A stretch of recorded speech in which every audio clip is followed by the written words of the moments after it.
My husband's work wife just became our neighbor. I stood in my kitchen staring at the moving truck backing up into the house next to mine.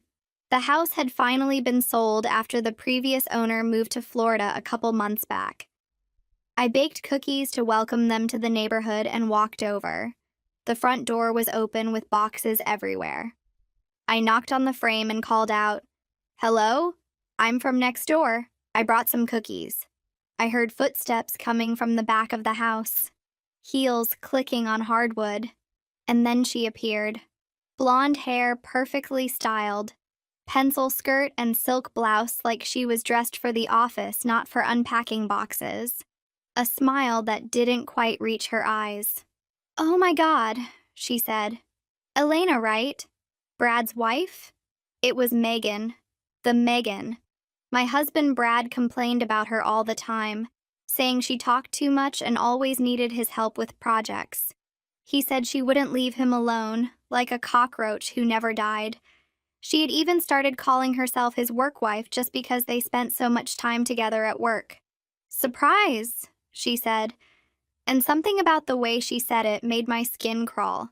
"Looks like we're neighbors now." Megan said surprise like she'd been waiting to say it, like she'd rehearsed it. I kept replaying it in my head while I made dinner that night. The way she was dressed, the way she smiled like she'd already won something I didn't know we were competing for. Maybe I was being paranoid.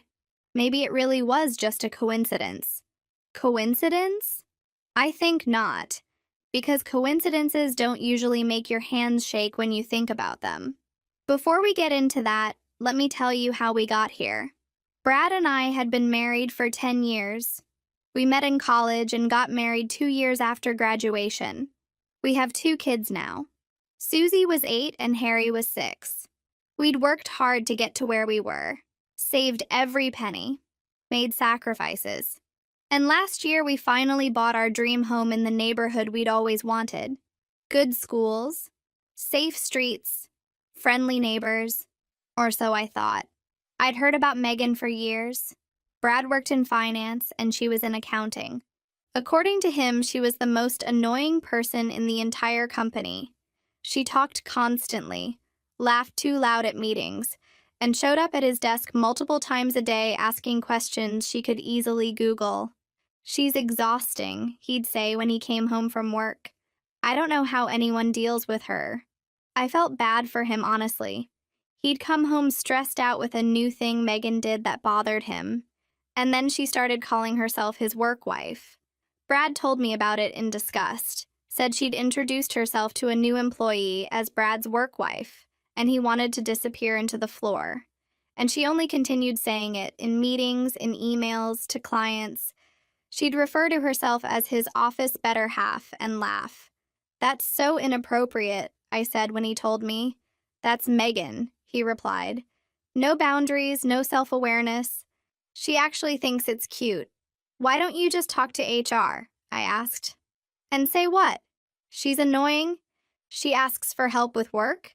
She calls herself my work wife?" They'd laugh me out of the building. So he dealt with it, and I trusted him without question.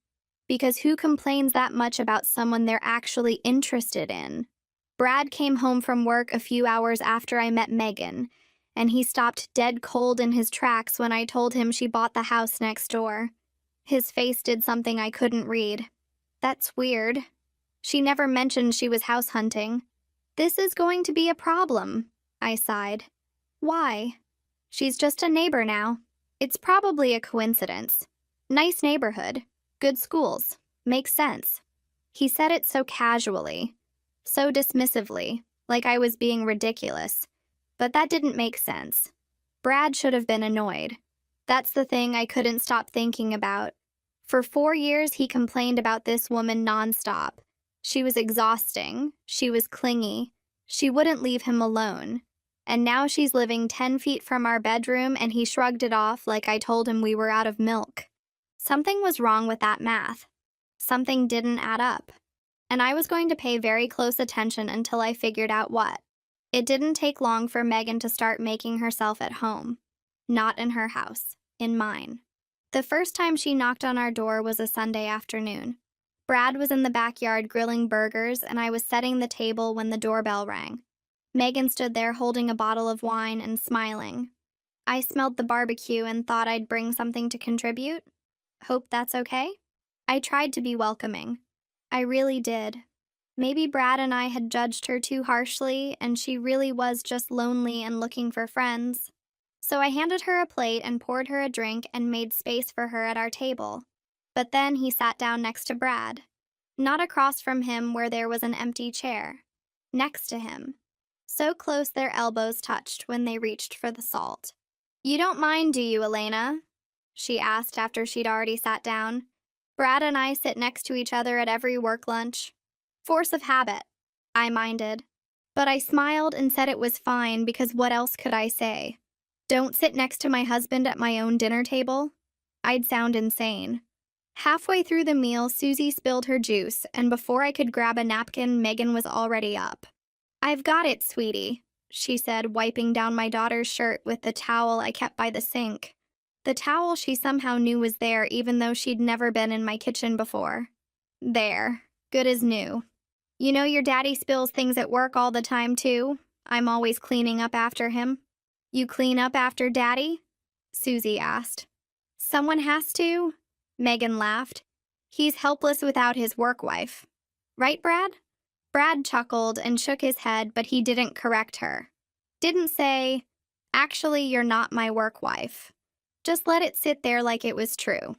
After dinner, I started clearing plates, and Megan jumped up to help. "You wash, I'll dry," she said, positioning herself at my sink like she belonged there. "Brad, honey, can you keep the kids busy for a minute? Girl talk." "Brad, honey."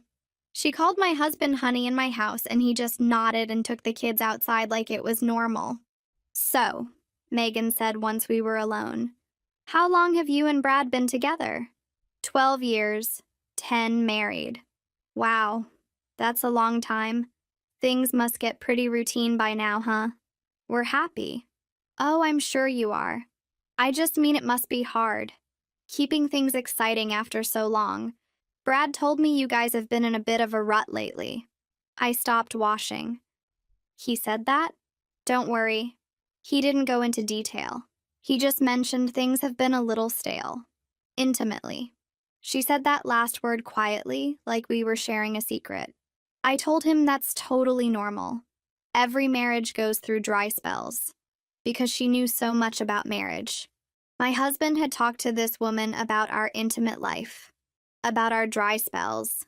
I felt something cold settle in my chest, but I kept my voice steady. "Brad and I are fine." "Of course you are," she said, patting my arm with a wet hand. "I'm just saying if you ever need advice. I've been told I'm very good at keeping men interested." She smiled at me, and for a second, the mask slipped. I saw something underneath. Something hungry. Then Brad came back inside with the kids, and she was all warmth again. Hugging Susie goodbye, high-fiving Harry, telling Brad she'd see him Monday with a look that lasted a beat too long. That night I asked Brad if he'd told Megan about our relationship. He said he didn't remember. He said she probably misunderstood something he said about being tired and that I was reading too much into it. There was no way I was.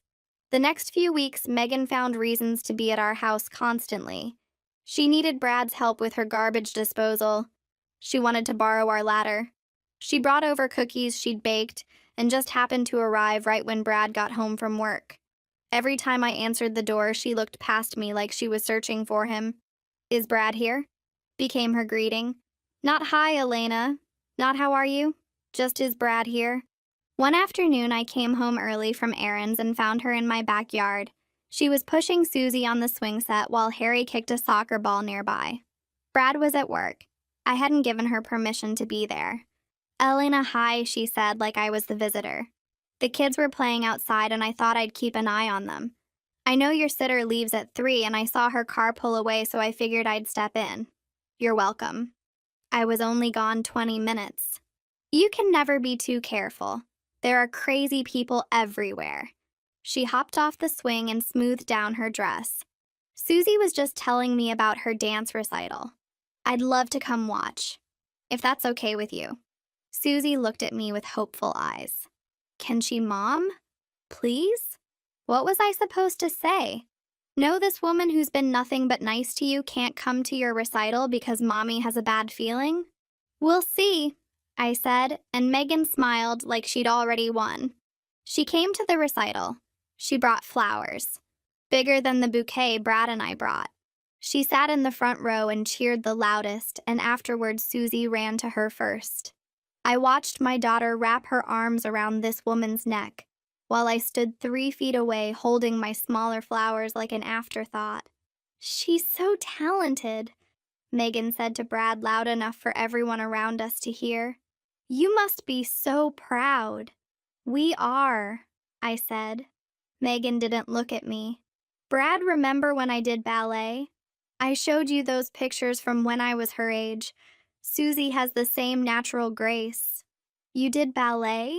Susie asked. When I was little, I could teach you some moves if you want, things they don't show you in regular classes. Mom, can she? I looked at Brad, waiting for him to say something, to back me up, to recognize that this woman was inserting herself into every corner of our lives like water damage spreading through walls. He shrugged. Could be fun.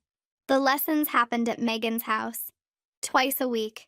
Sometimes Brad would walk Susie over and stay to watch, and I'd sit at home looking at the clock wondering why a 30-minute lesson took 2 hours. Megan says I'm a natural, Susie told me one night. She says I'm so good I could be her daughter. Be her daughter? This woman was crazy. I told Brad we needed to talk. I sat him down after the kids went to bed and laid out everything.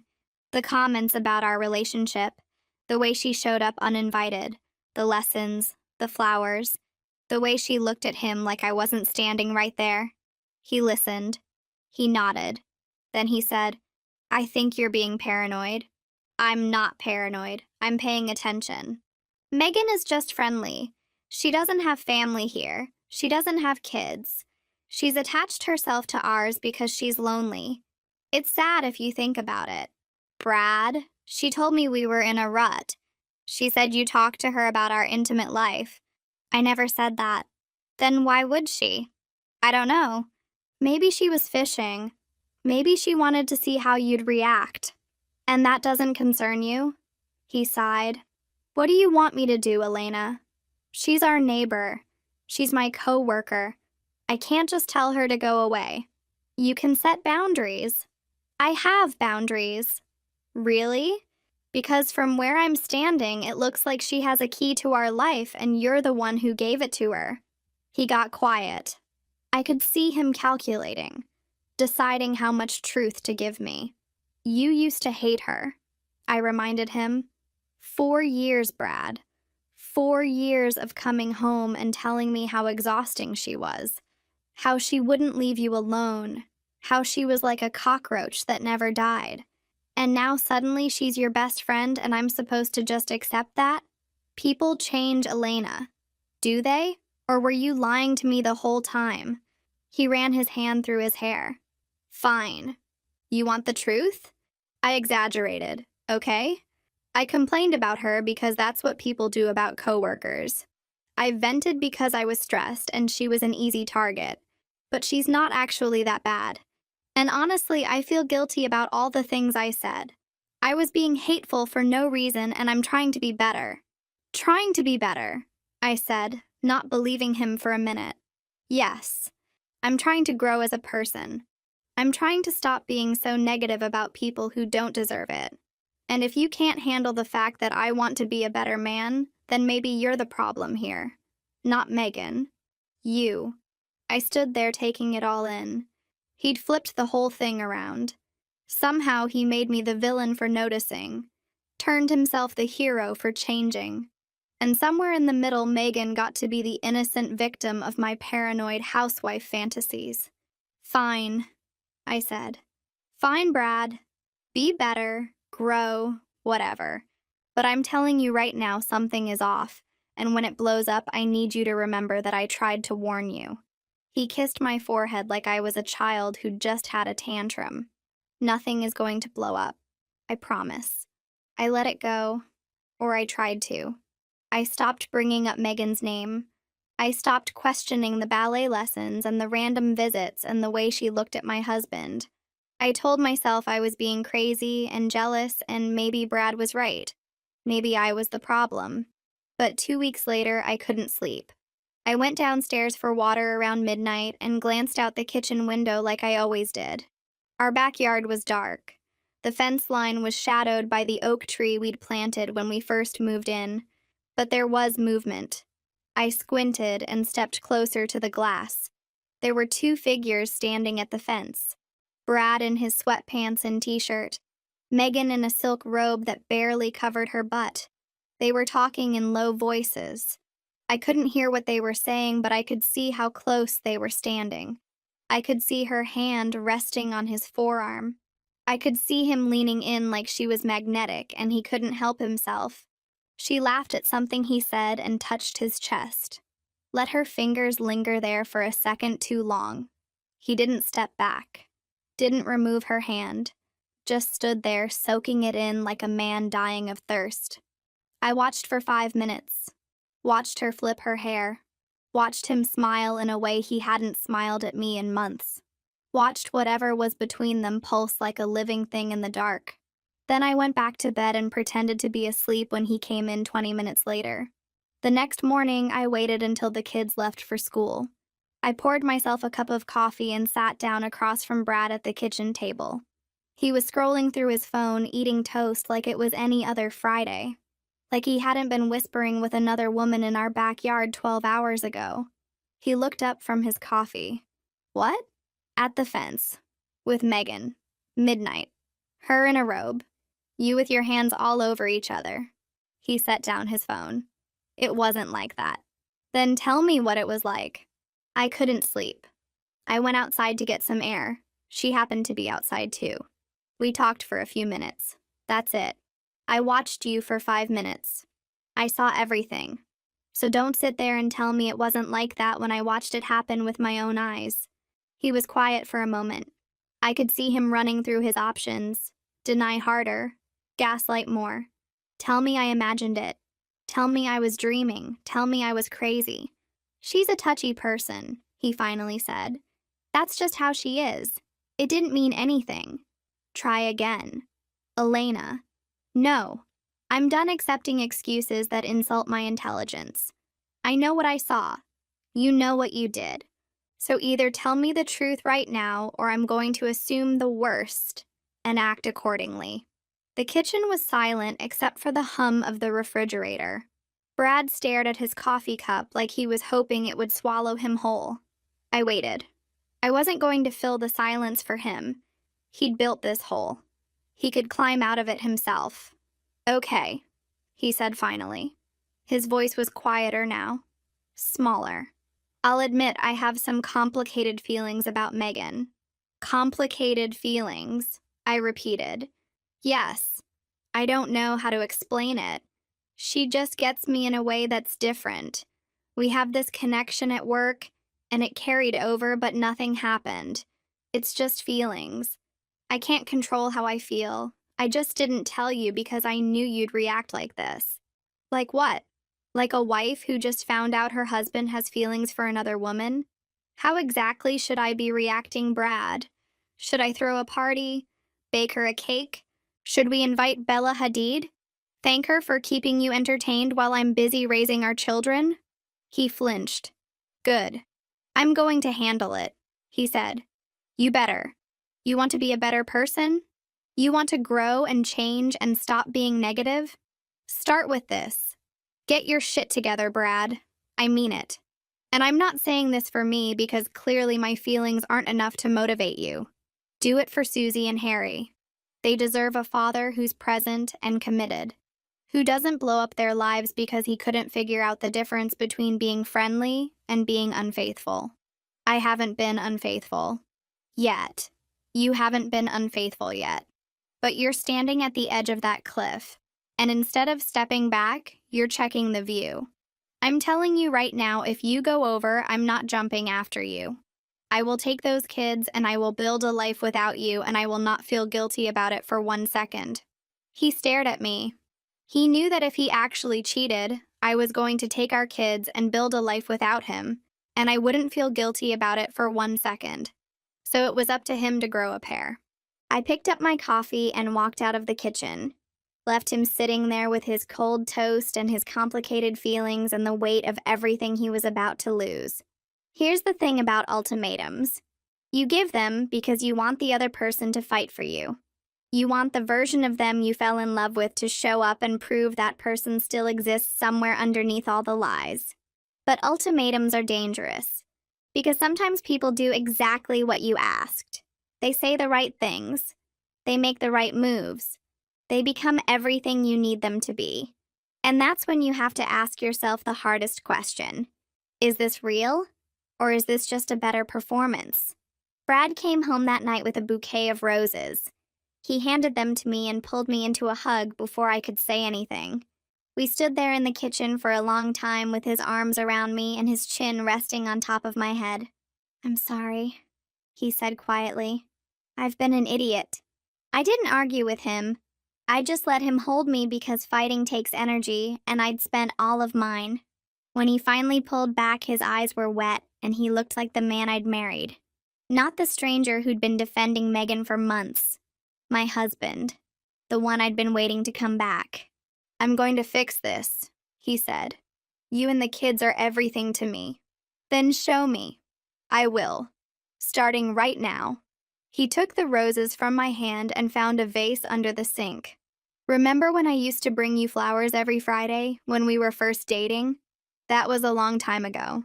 Too long. I stopped doing the things that made you fall in love with me, and then I acted surprised when you felt neglected." He filled the vase with water and arranged the roses carefully. "That ends now. Friday flowers are back. And not just flowers. All of it. The stuff that matters." The next morning, I woke up to Susie's laughter coming from downstairs. I found Brad in the kitchen flipping pancakes while Harry tried to sneak chocolate chips into the batter.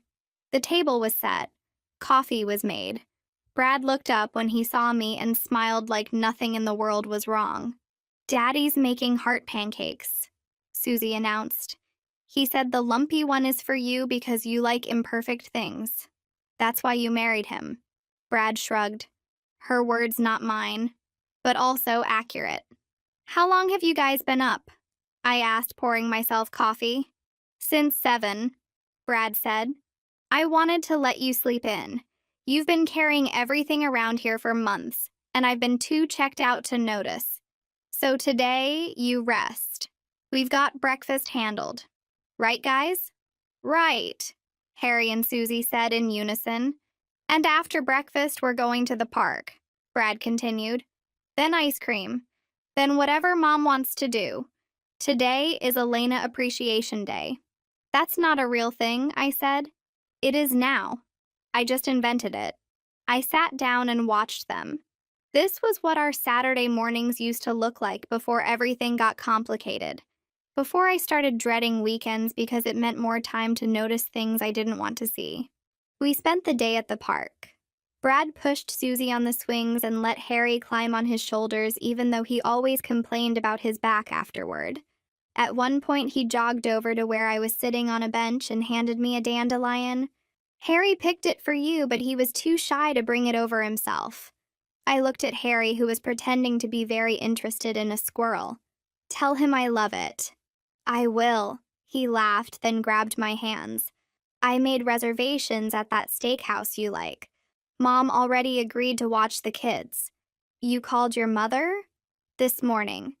I told her I needed to take my wife on a proper date because I've been neglecting her."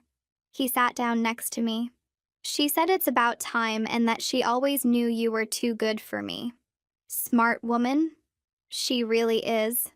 His phone buzzed once during lunch and he silenced it without looking at the screen. When I raised an eyebrow, he said, "Family day. Everything else can wait." I wanted to believe it.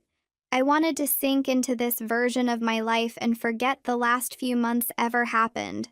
But there was still a part of me waiting for the mask to slip, watching for the moment when he'd check his phone, or glance toward Megan's house, or find an excuse to step outside alone. That moment didn't come. The week that followed felt like someone had turned back time. Brad came home right after work every day. He texted me during lunch just to say he missed me. He helped with homework and did bath time without being asked and fell asleep next to me on the couch instead of disappearing into the garage. Megan's name didn't come up once. Not a complaint. Not a mention. Nothing. That's when the guilt started creeping in. I thought about all the dirty looks I'd given Megan, the way I'd shut her out of conversations, the coldness I'd shown her when she was probably just a lonely woman trying to make friends in a new neighborhood. She'd brought wine to our barbecue, and I'd acted like she was plotting to steal my family. I brought it up to Brad one morning while he was getting ready for work. "Do you think I should apologize to Megan?" He paused with his tie half done. "For what?" "For being such a bitch to her. She probably thinks I'm completely unhinged." "You weren't a bitch. You were protecting your family. There's a difference." "I accused her of trying to seduce you because she sat next to you at dinner." "Okay, that was a little much," he admitted. "But I didn't exactly help the situation. I should have set clearer boundaries from the start instead of letting things get weird." He finished his tie and turned to face me. "She actually told me she feels bad about everything. She's been keeping her distance because she doesn't want to cause more problems." That made it worse. This woman had been tiptoeing around her own neighborhood because of me, because I'd built a villain out of overanalyzing everything and giving in to my delusions. The next day I had off work. Vacation time I needed to use before it expired. Brad left around 8 with a kiss and a promise to bring home Chinese food for dinner. I spent the morning cleaning and thinking about what I'd say to Megan. Maybe I'd bake something, bring it over as a peace offering. We could start fresh. Around noon, I grabbed my keys and headed to my car. I needed a few things from the store anyway. I backed out of the garage and started down our street. That's when I saw it. Brad's car. Sitting in Megan's driveway. Middle of the day. Blinds drawn. I pulled over and stared at it. He was supposed to be at work. He'd kissed me goodbye 4 hours ago and told me about meetings he had scheduled until 5. But there was his car parked in her driveway like it belonged there. The roses, the pancakes, the family day at the park, the steakhouse restaurant. The dandelion Harry was too shy to deliver himself. All of it flashed through my mind, but it looked different now. It looked like a scene from a movie where the audience knows more than the main character, where everyone is screaming at the screen because they can see what she can't. I sat in my car with my hands on the steering wheel. He hadn't changed.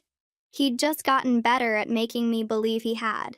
There's a moment in every marriage where you realize you've been playing by rules that only you follow. You fight fair. You communicate. You give second chances. And the whole time, the other person is doing whatever they want because they know you'll keep trying. They know you'll keep hoping. They know you love them more than you love yourself. But that's the thing about hope. Eventually, it runs out. And when it does, you stop asking for things to change. You start making them. I called him first. I don't know why. Maybe I wanted to give him one last chance to tell the truth. Maybe I wanted to hear the lie come out of his mouth so I'd stop feeling guilty about what I was about to do. He picked up on the 4th ring. "Hey." His voice was heavy, breathless, like he'd just climbed a flight of stairs. Or something else. "Where are you?" "Work. It's crazy today. Back-to-back meetings until 5. I heard rustling. Movement. "Everything okay?" "Yeah, just wanted to hear your voice." "That's sweet, babe." He was distracted. I could tell. "Listen, I gotta run. Holloway's waiting on those projections. I'll see you tonight, okay? Love you." He hung up before I could respond. I sat in my car for a full minute staring at his name on my phone screen. Back-to-back meetings. Holloway's projections. The same lies he'd been telling for months, probably. The same voice he'd used to promise me Friday flowers were back. The same mouth that had kissed me goodbye this morning before driving straight to her house. His car was in Megan's driveway. I'd driven past on a hunch. Just to check. Just to prove myself wrong. But there it was. The black Mustang I'd helped him pick out 2 years ago, parked behind her white Nissan like it belonged there. I pulled in behind him, blocked him in. If he was going to run, he'd have to go through me first. The front door was unlocked. I didn't knock. I walked in like I owned the place because in a way I did. Every late night he'd spent working. Every weekend conference call that went 3 hours long. Every business trip that required him to leave on Friday and come back on Monday. I'd paid for this. I'd earned the right to walk through that door. The living room was dim, curtains drawn, vanilla candles flickering on the coffee table like this was some kind of romantic movie and not the destruction of everything I'd built. I heard them before I saw them. A low laugh, his voice murmuring something I couldn't make out, her responding with a sound that made my jaw clench. They were on the couch. Brad's shirt was unbuttoned to his stomach. Megan was straddling him, her blouse somewhere on the floor, her hands in his hair. Neither of them heard me come in. They were too busy, too distracted, too certain they'd gotten away with it.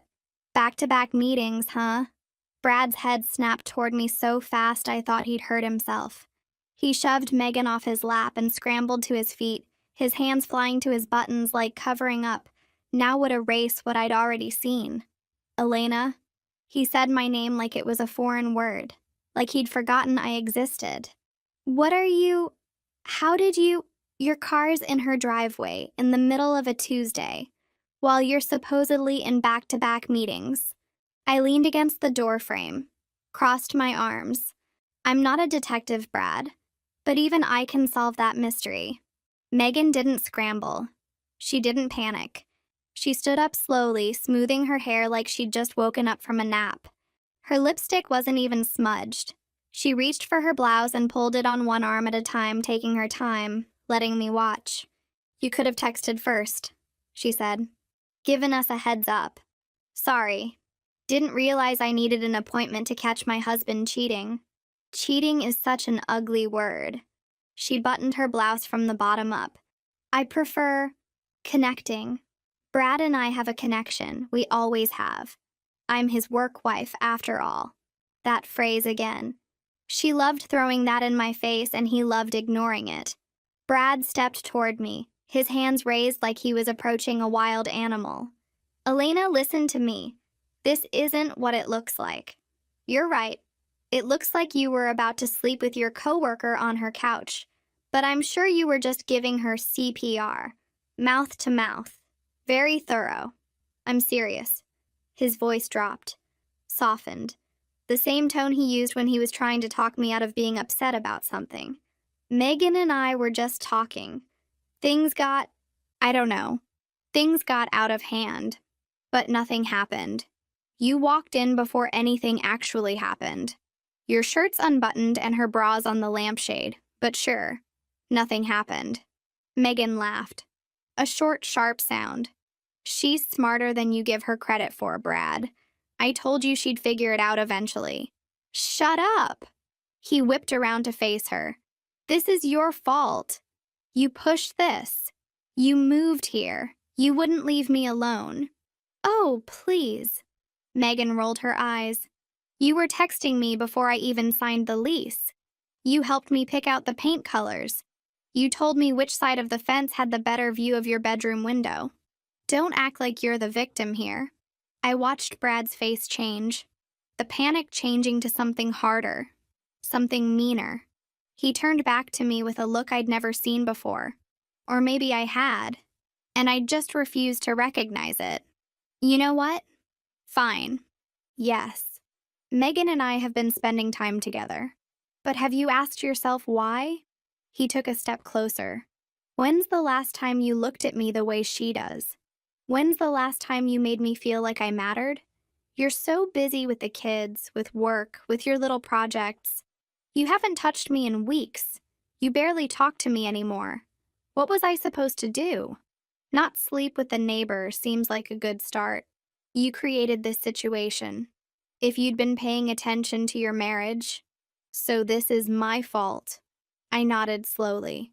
I made you lie to me for months. I made you sneak around behind my back. I made you bring her into our children's lives and let them get attached to the woman you were planning to replace me with. That's not what I said. That's exactly what you said. You're just mad I repeated it back without the spin. Megan moved to stand next to Brad. Close, possessive. Her hand brushed his arm like she was claiming territory. Elena, I know this is hard to hear, but sometimes marriages just run their course. It's not anyone's fault. People grow apart. Brad and I grew together.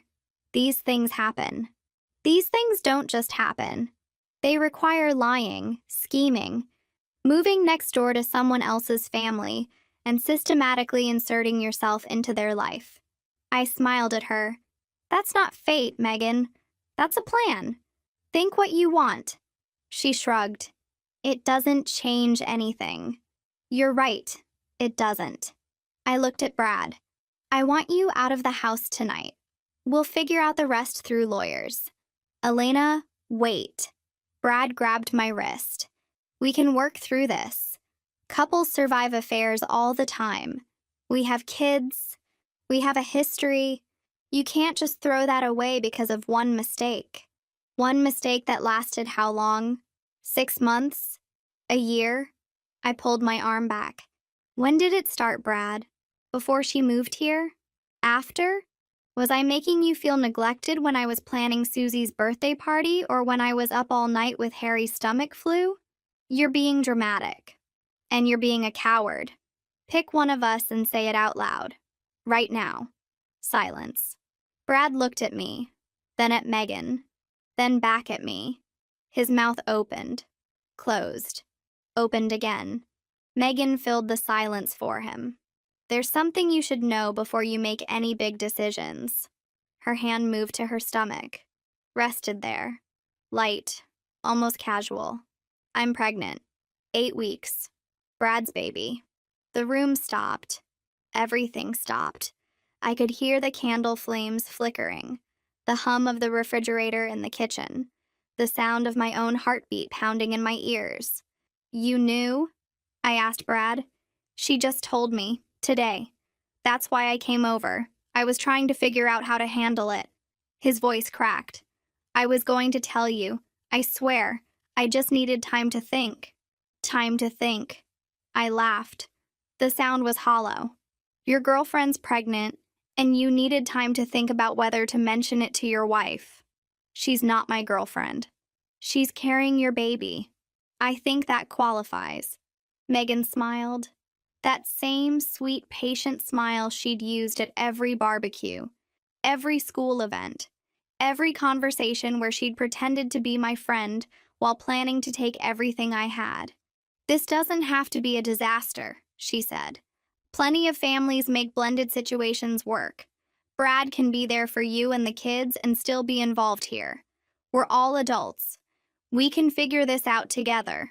Together. I stared at her, at the hand on her stomach, at the satisfaction in her eyes that she couldn't quite hide. You planned this. The move, the pregnancy, all of it. I saw what I wanted and I went after it. That's not a crime. No, it's just pathetic. I turned to Brad. Don't come by my house. Don't call. Don't text the kids some explanation about needing space. You figure out what you're going to tell them and then we'll talk. I walked out without waiting for a response. I could hear Brad calling my name. I could feel Megan watching from the window. 10 feet of grass between her door and mine. 10 feet I'd walked 100 times bringing cookies and making small talk and trying to be a good neighbor. She could have the 10 feet. She could have Brad. She could have whatever scraps of a life they managed to build together. Pregnant. She was pregnant.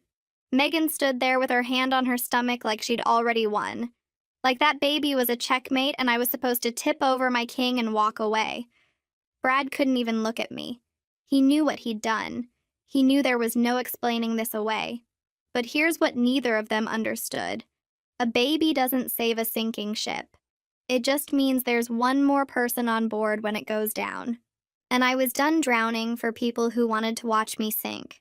I had lawyers to call. I filed for divorce at 9:03 the next morning. The courthouse opened at 9. I was the first person through the door. The clerk barely looked at me. She'd seen 1,000 women like me walk up to that counter. Tired eyes, clenched jaw, wedding ring still on because taking it off felt like admitting defeat and keeping it on felt like a joke. She handed me the paperwork without asking questions. I filled it out in the lobby with a pen I'd stolen from Susie's backpack. Irreconcilable differences. That's what the form called it. 4 years of lies. A baby with another woman. A coworker he'd complained about so much I'd memorized every grievance. Irreconcilable differences. I signed my name and handed it back. Brad showed up at the house that afternoon. I was in the kitchen making the kids' lunches for the next day when I heard his key in the lock. I'd forgotten to change them. Stupid. That was going on the list. Elena. He stood in the doorway like a stranger, like he wasn't sure if he was allowed to come in. Good. He shouldn't be sure. We need to talk. I filed this morning. His face crumpled. Actually crumpled. Like a paper bag someone had stepped on. Already? You didn't even give me a chance to explain. You had plenty of chances. You used them to lie to me. I made a mistake. He stepped closer. His voice was soft, careful. The same voice he'd used 1,000 times to talk me down from being upset. People make mistakes, Elena. It doesn't mean we throw away 10 years of marriage. Think about the kids. Think about what this is going to do to them. I am thinking about the kids. I kept spreading peanut butter on bread. Smooth strokes. Even layers. I'm thinking about what it would do to them to grow up watching their mother accept being treated like garbage. I'm thinking about what it would teach Susie about how women should let men behave. I'm thinking about what it would teach Harry about accountability. So that's it? You're just done? You're not even going to try? I set down the knife and turned to face him. He looked smaller than I remembered. Or maybe I was just finally seeing him at actual size. I tried for 10 years. I tried when you worked late every night and I was home alone with a newborn. I tried when you forgot our anniversary 3 years in a row. I tried when you complained about Megan constantly and I listened and sympathized and never once suspected that the reason you couldn't stop talking about her was because you couldn't stop thinking about her. His jaw tightened. That's not fair. Isn't it? I laughed. The sound surprised both of us. 4 years, Brad. 4 years of Megan's so annoying and Megan won't leave me alone. And Megan's like a cockroach who won't die. You know what I think now? I think you were mad. Not at her. At yourself. Because you wanted her, and you knew wanting her made you a bad person. So you complained about her instead. Made her the villain. Made yourself the victim. And I bought every word of it because I trusted you. You're twisting everything. I'm seeing clearly for the first time in years. He changed tactics. I watched it happen in real time. The softness melted away. Something harder took its place. Fine. You want a divorce? Let's talk about what that actually looks like. I make more money than you. I can afford a better lawyer. You really want to drag this out in court? You really want the kids to go through that? Are you threatening me? I'm being realistic. He shrugged. You file for divorce? You're not just leaving me. You're leaving the life I provided. The house, the cars, the vacations. You think you can maintain all that on your salary? I picked up the knife again. Went back to the sandwiches. I think I'd rather live in a studio apartment with my dignity than in a mansion with a man who sleeps with the neighbor and blames me for it. Elena? Get out. I didn't raise my voice. I didn't need to. The kids will be home in an hour. I don't want them to see you here. You can pick them up on Saturday supervised at my mother's house until we figure out a real schedule. He stood there for a long moment.